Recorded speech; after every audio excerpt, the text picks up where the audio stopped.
Well, if there is some of that, Patrick, it will be done at Royal Liverpool, the 151st Open Championship. This ain't no St. Andrews. No 100-yard wide fairways off the first tee. You're going to have to be pretty sharp around this place. The 17th hole, a brand new par 3, will certainly be a big feature that you'll see throughout the week. But how do you look at this challenge of golf course for the best players in the world? It's no St. Andrews. It's no Los Angeles Country Club. Oh. It's a real test of golf, finally. Finally. Since 2019. We haven't had a real test since Oak Hill when it comes to professional golf. So it's been a while for these guys. I'm excited to see how they take to it if they can get to the test. But I'm pretty sure they're going to kind of dismantle this place. It looks really green out there. It's rained a ton out there. The last 2 opens that were held here, what was Tiger? 14 under. Rory was 17 under. Well, they've changed par. We're going to get all kinds of just fake statistics this week that don't mean anything. I'm thinking around that 17 under range, just given how green it is out there. But is that old 17 under or new 17 under? Like 271 or 267? Current 17 under with the 10th is now a par 4, played as a par 5. 17's obviously the new hole. I think a lot of players are differing in their opinions of it. Cameron Smith liked it. Brooks Koepka liked it. Matt Fitzpatrick wasn't that big of a fan. Then again, Matt Fitzpatrick said he's just hoping to finish inside the top 30 this week because his golf experience that was weird. Bad. Way to take yourself out of the tournament before it even started. Just Matty boy, come on. But I love the thought of a short par 3 that makes you think late in a golf tournament, and one shot could be heroic and one shot could be disastrous. And it's not to the extent of TPC Sawgrass, where if you miss that green, you're absolutely boned. You're not going to win that golf tournament most likely. But here, you missed a green, you can still get up and down and save par and keep yourself in it, but you could also make a double bogey. So yeah, I'm really excited for that. I think the problem with it, Patrick, is that it's only going to play the way you're describing if it's windy, right? I think otherwise it's going to, I mean, sure, even if it's not windy, you're going to see somebody make a double, but it really could affect the tournament if it's super windy there and you have 6 guys going through that are within 1 or 2 of the lead as they go through. That to me is fascinating. Rick, I've been dying to ask you this all week because I've been reading your stuff. I've been listening, I've been, part of my preparation for the tournament is consuming your content. Oh, thank you. Yes. Newsletter, Rick Rungate, all the different stuff. And you've been really big, and this was corroborated by Michael Kim's tweets over the last few days. You've been really big on how important driver is throughout the week at this tournament. And I'm curious, you've kind of hinted at why, but I want to hear you sort of lay out why you think that as play starts on Thursday. Yeah. So admittedly, I believe that off the tee is critical, and I've almost kind of not switched, but transitioned from saying driver is important to saying off the tee is important. And the reason that I've done that is there was a really good thing on the range with Minwoo Lee. Now, Minwoo is actually quite long, so this might not apply to a lot of the golfers. He's so long. Yeah. So he said when he played the front 9 today, he hit 1 driver, and he was basically just taking 2-iron everywhere. Now, that might be a strategy decision, and it also might be the fact that he is kind of longer than most other guys. But I still think that off the tee is going to be so important because for a couple of reasons. A lot of the trouble, what are hazards and what are penalties at this golf course? Pot bunkers are. Those are very much in that 280 to 300 yard range on every single hole. The internal OB that we're seeing so much of, that's obviously a full shot. The gorse, those bushes where if your ball goes in it, you will not find it. That is like a full stroke penalty. So the penalties for misses, along with the rough might be a half shot penalty, but the other things that we've discussed are like a full shot or more penalty.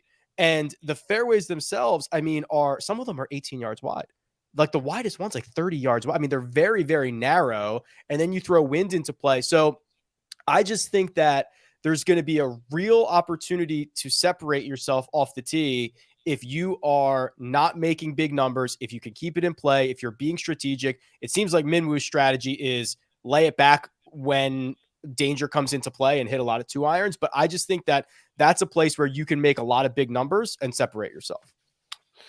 Yeah, it's super interesting. I love hearing you sort of break that down and talk about that. It seems like a place, Patrick, that is a big ballpark, but not necessarily a wide ballpark, if that makes sense. Like it's expansive as like the property. It seems like, I've not been over there. I'm not over there right now, but it seems naturally, some of the majors we go to, especially US Opens, they're unnaturally narrow.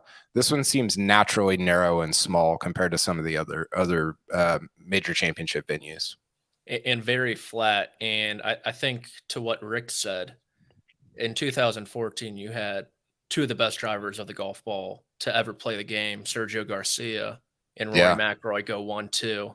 And Ricky was really good too. And we talked about on Sunday, kind of Players Championship. That's a golf course, TPC Sawgrass, where it's really uncomfortable off the tee and really tight at some points as well. So I totally agree with Rick. You got to put the ball in play here. I thought, I'm not sure who had the picture where they photoshopped the pond where the internal out of bounds was. I saw that. Who was that? It won the week for me on Twitter. I can't remember. But another name to bring up, TPC Sawgrass, is Minwoo, right? Yeah. Fleetwood has played well at TPC Sawgrass. So I think a lot of it's such an interesting comp because I don't know that the courses are necessarily I don't know that they're similar per se, but I don't know that you would look at each one of them and say like, oh, these are pretty much the same course, right? But in terms of the strategy of it, it does kind of make some sense when you think about who's succeeded there, how good you have to be off the tee, the 17th coming into play as a par 3. There's a lot of corollaries there that are pretty interesting. Yeah, it's pretty cool. The Minwoo, I know a Tuesday morning range session with a guy is not like, you're not going to get a lot of fact and truth or whatever, but he sold beyond himself. He's like, yeah, I love hitting, these tight little low draws. And oh yeah, by the way, there's like 6 or 7 dog leg lefts. And like, I'm just going to hit 2-iron everywhere. And I'm long. And I was just like, mini. Oh, there it is. So who's that? Joe McD _golf. It's so good. It's so funny. Is that Bay Hill?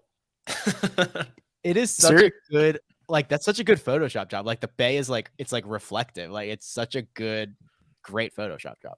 It truly is. And it's funny, but it also gives good perspective on what is that, 18-1 basically. What's the hole that's running like the top left of that picture? Do we know? Well, is the coast on the left of this photo? Yeah. Okay. So the houses are at the bottom. Okay. So that has to be, okay. No, well, 17, that's the corner of 16 green directly to the left of the pond. 17 is the par 3 that goes towards the houses there, right? And then 18's back up top on the left. Am I oriented correctly? I think that's right. No, mate. No, it's not. He used the wall. This is 3, 4, 5. That hole that runs on the water on the left-hand side of the water is 3. He used the wall as the boundary. Yeah, right? Bottom is 3. Yeah, bottom is 3. He used that wall, the boundary wall of the internal OB, to be that lake. Yeah. Okay. Rick, what's the carry from the like straight tee to green on 3? Did you ever map that? I can tell you, it's probably.